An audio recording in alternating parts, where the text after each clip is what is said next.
Hello प्यारे बच्चों, आप सभी का career bye officer YouTube channel में स्वागत है। दोस्तों मैं आप सभी को इस यूट्यूब चैनल पर बेसिक से लेकर एडवांस मैथ पढ़ा रहा हूं। दोस्तों, अगर आप सभी का मैथ कमज़ोर है, आप सभी को मैथ नहीं आता है, आप हमारे इस यूट्यूब चैनल जुड़िए। मैं आपको बेसिक से मैथ पढ़ा रहा हूँ, चाहे वो क्लास 6 का हो या 7 का या 8 का या कोई भी किसी भी कम्पिटिटिव एग्जाम में अगर आप तैयारी कर रहे हैं, अगर आप का सिलेक्शन मैथ की वजह से रुक रहा है, दोस्तों मैं उसी कमियों को दूर करने के लिए मैं आप सबके सामने उपस्थित हूँ।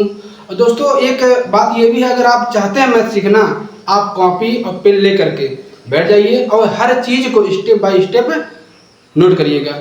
इसके पहले वाले वीडियो में हमने पूर्णांकों की संक्रियाओं के बारे में बताया है, जो कि हमने शुरू से बताया। अगर आप चाहते हैं कि हम मैथ को शुरू से सीखें, आप इसी YouTube चैनल के नीचे डिस्क्रिप्शन बॉक्स में दिया गया है लिंक, आप जा कर के उन सभी वीडियो को आप देख सकते हैं, जिसमें हमने ये बेसिक मैथ शुरू किया है। आज दोस्तों सबसे पहली बात ये होता है कि खासकर लड़कों या लड़कियों की मैथ की कमजोरी रहती है कि मैथ की वजह से वो स्कूल कॉलेजों में जाते हैं तो क्या करते हैं, बड़ा पीछे बैठते हैं। कहीं हमसे मास्टर साहब पूछ रहे हैं कि ये क्या होता है, भिन्न क्या होता है, लस हमेशा क्या होता है, जो बेसिक मैथ होता है वो आपसे पूछ लेते, नहीं आता है। दोस्तों घबराइए नहीं, मैं आप सबकी इन सभी कमियों को दूर करने के लिए, आप सबका डर निकालने के लिए मैं आप सबके सामने उपस्थित हुआ हूँ। ये मैं वादा दिलाता हूँ कि आप सभी का मैं मजबूत करके ही रहूँगा। तो इसमें दोस्तों हमने शुरू क्या किया है, पूर्णांकों पर संक्रिया, जो आपका नेक्स्ट पार्ट आज रहेगा। इसमें यह है, हमने आप सबको बताया था कि प्लस प्लस का गुणा प्लस होता है, माइनस माइनस का गुणा आपका प्लस होता है, फिर प्लस और माइनस का गुणा आपका माइनस होता है, जिसके बारे में हमने इसके पहले वाले वीडियो में डिस्कशन कर दिया है। दोस्तों उस पर जाइएगा, उसको आप जरूर देखिएगा, ताकि आपको बेहतरीन तरीके से आज का जो पार्ट बनाया जा रहा है ये भी समझ में आए। और इसके पर हमने ये भी बताया था, जैसे कि अगर एक चिन्ह कोष्टक के बाहर हो, एक कोष्टक के अंदर हो, तो यहाँ भी चिन्हों में गुणा होता है।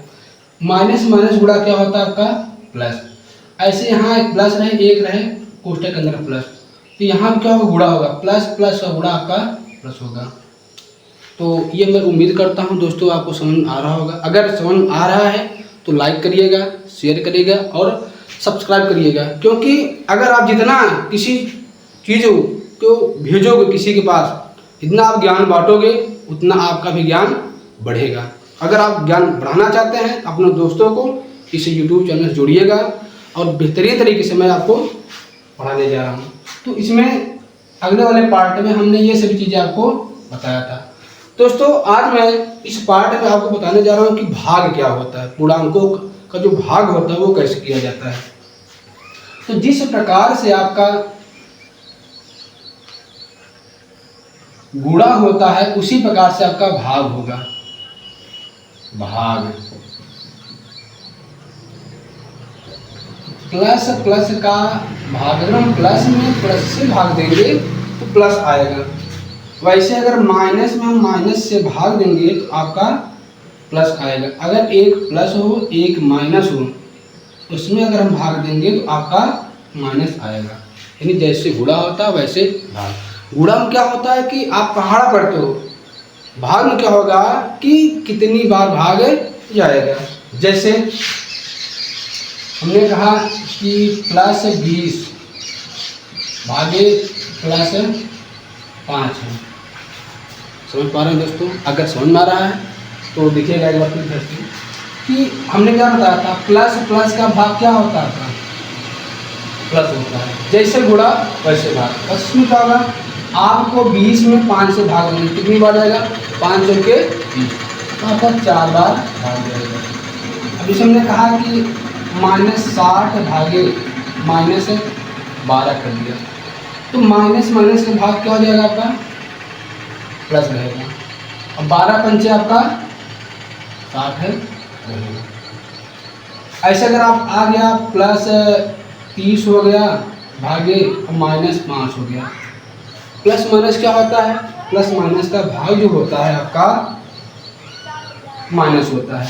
अब आप 30 में 5 से भाग देंगे, 5 6 कितना हो जाएगा, यानी 6 बार आपका भाग जाएगा। दोस्तों यही आपका है पूर्णांकों का जो भाग होता है। जिस प्रकार से आपका गुणा में क्या होता है कि प्लस प्लस से गुणा प्लस होता है, माइनस माइनस गुणा प्लस होता है, प्लस माइनस गुणा माइनस, सेम टू सेम वैसे ही आपका रहेगा। प्लस प्लस का भाग प्लस, माइनस माइनस का भाग प्लस, और प्लस माइनस का भाग माइनस रहेगा। बस इसमें ये देखा जाएगा कितनी बार भाग जाएगा। अब जैसे आप आ गया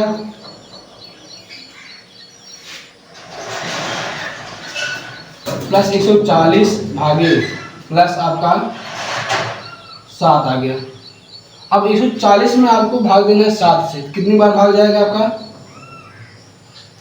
20 सत्तर कितना होता है आपका 140, प्लस प्लस का भाग क्या होता है आपका प्लस, कितनी बार जाएगा आपका 20। दोस्तों थोड़ा सा वेट करिएगा, तब तक आप लोग नोट कर लीजिए, उसके बाद मैं आपको समझाता हूँ।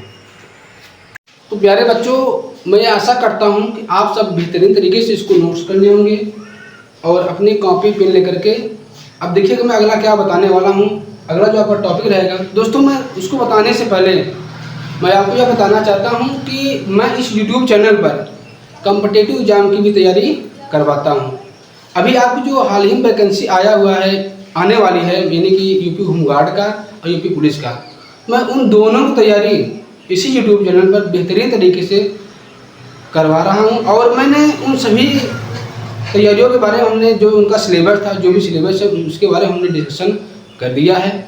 अगर आपके भाई बहन दोस्त यार मित्र जो भी हैं वो चाहते हैं एकदम बेसिक से तैयारी करना, इनको लगता है कि अभी हमको कुछ नहीं आता, चाहे मैथ हो, चाहे इंग्लिश हो, चाहे साइंस हो, या कोई भी विषय हो, रीजनिंग हो, हर विषय की तैयारी इस यूट्यूब चैनल पर बेहतरीन तरीके से कराई जा रही है, एकदम बेसिक से कराई जा रही है। जिसमें से इंग्लिश की भी तैयारी शुरू हो गई है, कुछ वीडियो डाल दिया गया है।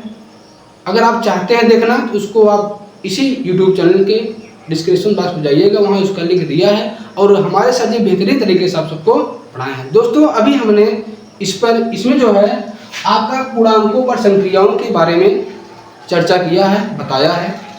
दोस्तों मैं इसलिए इसको शुरू किया है क्योंकि जिनका भी कभी कभी क्या होता है एग्जाम 1 नंबर 2 नंबर से रह जाते हैं, और रीजन क्या होता है कभी प्लस और कभी माइनस समस्या हो जाती है, या जो भी समस्या गुणा भाग होता है वो सब रहता है। तो मैं चाहता हूं कि वो सब कमियां ना हो। जिस कमी से आपका सिलेक्शन रुक रहा है उसी कमी को दूर करने के लिए हम यहाँ पर उपस्थित हुए हैं।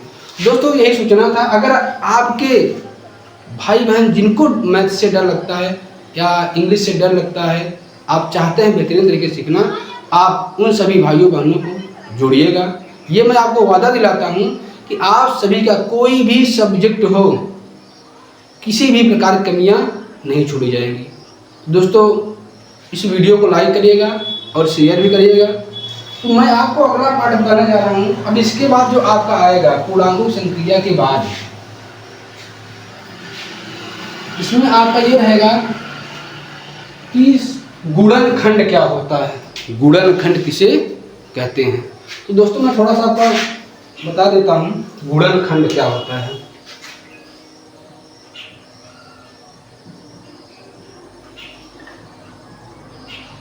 जिसको कहते हैं फैक्टर। गुणनखंड में एक तो होता है आपका संख्याओं का गुणनखंड और एक होता है आपका बीजीय व्यंजकों का गुणनखंड, जो कि वो बाद में आएगा। सबसे पहले आपका ये आएगा गुणनखंड क्या होता है संख्याओं का। जैसे मान लीजिए कोई बड़ी सी लकड़ी है, अगर मैं कह दूं इसको आप उठाकर ले जाइए, बहुत बड़ी लकड़ी हो, पेड़ से गिरा काटा गया हो, हम कहते हैं इसको आप उठाकर ले जाइए, क्या आप ले जा सकते हो? ये ले जा सकते हो ना। कहोगे कि बड़ा वजन है, तो आप क्या कहोगे कि गुरुजी इसको थोड़ा थोड़ा काट दीजिए, और काट देंगे ना जो छोटा छोटा टुकड़ा हो जाएगा उसको हम क्या करेंगे उठाकर ले जा सकते हैं। तो जैसे लकड़ी हमने क्या किया, यहाँ से काट दिया तो आपका छोटा छोटा टुकड़ा हो गया। एक बड़ी सी लकड़ी थी, दोस्तों समझ आ रहा होगा। तो अपने दोस्तों के साथ बढ़िया से बैठ करके इसको नोट करिएगा और सुनिएगा कि जिसे लकड़ी थी हमने इसे कई खंड कर दिया। जब कई खंड कर देंगे तो उसको हम उठाकर ले जा सकते हैं। बड़ी सी लकड़ी थी, कई खंड हुआ, इसको कहते हैं गुणनखंड। जैसे अब हमारे पास एक संख्या है 12, ये कोई संख्या है, अभी किससे किससे कटता है, गुणनखंड कैसे होता है, ये संख्या है, पहले हम क्या करेंगे 2 से काटेंगे, 2 6 12, 2 तिहाई 6 और 3 एकम 3। इस 12 कितना खंड हुआ आपका, एक ये वाला खंड, एक ये वाला खंड, एक ये वाला खंड। अगर इसी खंड को अगर हम गुणा के रूप में लिख दें, हमने खंड किसका किया 12 का, कितना खंड हुआ, ये वाला ये वाला ये वाला। अगर इसी खंड को हम गुणा कर दें तो इसी को कहा जाता है गुणनखंड। ये तो समझ में आया, अच्छी बात। अगर समझ में आया है तो आगे देखिएगा। अब जैसे मैंने कहा कि मान लीजिए आपका 24 है, इसका गुणनखंड करें, बड़ी संख्या है, हम क्या करेंगे कि 24 है, 2 एकम 2 और 2 दूनी 4, 2 6 12, 2 तिहाई 6 और 3 एकम 3। दोस्तों मैं ये समझा रहा हूँ गुणनखंड है क्या। अभी मैं बेसिक शुरू करूँगा। गुणनखंड क्या होता है, खंड क्या होता है, अभाज्य गुणनखंड क्या होता है, अभाज्य संख्याएं क्या होती हैं। दोस्तों हमने अभाज्य संख्याओं के बारे में इससे पहले वाले वीडियो में हमने बता दिया अभाज्य संख्या क्या होती है। तो अब देखो जिस 24 है, कितना खंड हुआ, ये वाला ये वाला, 4 खंड हुआ। इन्हीं को आप अगर गुणा के रूप में लिख देंगे, यही कहलाता है आपका गुणनखंड। दोस्तों तब तक आप नोट करते रहिएगा, उसके बाद हम आपसे मुलाकात कर रहे हैं। दोस्तों प्यारे बच्चों, मैं आशा करता हूं कि आप सब इसको नोट कर लिए होंगे, बढ़िया तरीके से नोट किए होंगे, स्टेप बाय स्टेप आप लिखते होंगे। दोस्तों मैं एक बात कहना चाहता हूं, आप सबको लगता होगा कि ये जो पढ़ाया जा रहा है ये इसका काम क्या है, बड़ा बोरिंग लगता होगा। दोस्तों इसको आप बोरिंग मत समझिए, यही चीज़ें हैं जो आप सभी का मैथ मजबूत कर सकता है। अगर आप लोग चाहते हैं हमारा मैथ मजबूत हो तो दोस्तों इन सभी चीज़ों को आपको पढ़ना होगा। अगर आप सब इन सभी चीज़ों को स्टेप बाय स्टेप पढ़ते रहेंगे तो मैथ में किसी भी प्रकार की समस्या नहीं होगी। दोस्तों घबराइएगा मत, आपकी समस्या मैं दूर करके ही रहूँगा। अब मैं आपको बताना चाहता हूँ कि जो गुणनखंड है, अगर आप चाहते हैं बढ़िया से गुणनखंड सीखना तो इसमें सबसे बड़ी चीज़ होता है कि एक आता है अभाज्य गुणनखंड। अभाज्य गुणनखंड, ये अभाज्य गुणनखंड क्या होता है, अभी आपने समझा गुणनखंड क्या होता है, गुणनखंड क्या होता है। अब इसको जानने से पहले सबसे पहले आपको ये जानना होगा कि अभाज्य संख्या क्या होता है। अभाज्य संख्या, प्यारे बच्चों मैं आपको ये बता रहा हूँ कि जो आपका अभाज्य संख्या है इसके बारे में हमने बता तो दिया है, मगर एक बार मैं और बता रहा हूँ। अब ये टॉपिक आ गया, थोड़ा बता देते हैं। अभाज्य संख्या क्या होता है, जो संख्या अपने आप से कटे, एक और अपने आप से कटता है उसे हम अभाज्य संख्या कहते हैं। जैसे आपका 2 3 5। प्यारे बच्चों मैं आप सबको अभाज्य गुणनखंड बता रहा हूँ, जिसमें अभाज्य संख्या क्या होता है, वे संख्याएं जो अपने आप से यानी एक और अपने आप से कटती हैं उन्हें अभाज्य संख्याएं कहते हैं। जैसे 2 3 5 7 11 13 17, इन सभी के बारे में हमने बताया है। दोस्तों मैं आप सभी को ये सब बताने से पहले मैं आपको यह बताऊंगा कि कौन संख्या किससे करता है, क्योंकि जब आप काट नहीं पाओगे गुणनखंड कैसे करोगे, आपको काटने का नियम मालूम होना चाहिए। तो दोस्तों इसी को मैं अगले वाले पार्ट में बताऊंगा कि विभाज्यता का रोल यानी कौन संख्या किससे करता है। दोस्तों अगर वीडियो पसंद आया हो इसको लाइक करिएगा, शेयर करिएगा और सब्सक्राइब भी करवाइएगा, क्योंकि अगर आप सब्सक्राइब नहीं करेंगे तो जितने भी वीडियो डाला जाएगा, जो भी अगला पार्ट बताया जाएगा विभाज्यता का रूल क्या है, दोस्तों आपको मिल नहीं पाएगा। अगर वो नहीं मिलेगा तो आप कैसे पढ़ोगे, आपका जो स्टेप रहेगा, जो फ्लो रहेगा वो गड़बड़ हो जाएगा। तो आप अगर चाहते हैं मैथ सीखना तो चैनल को सब्सक्राइब करिएगा, अपने दोस्तों को भी शेयर करिएगा। नमस्कार दोस्तों।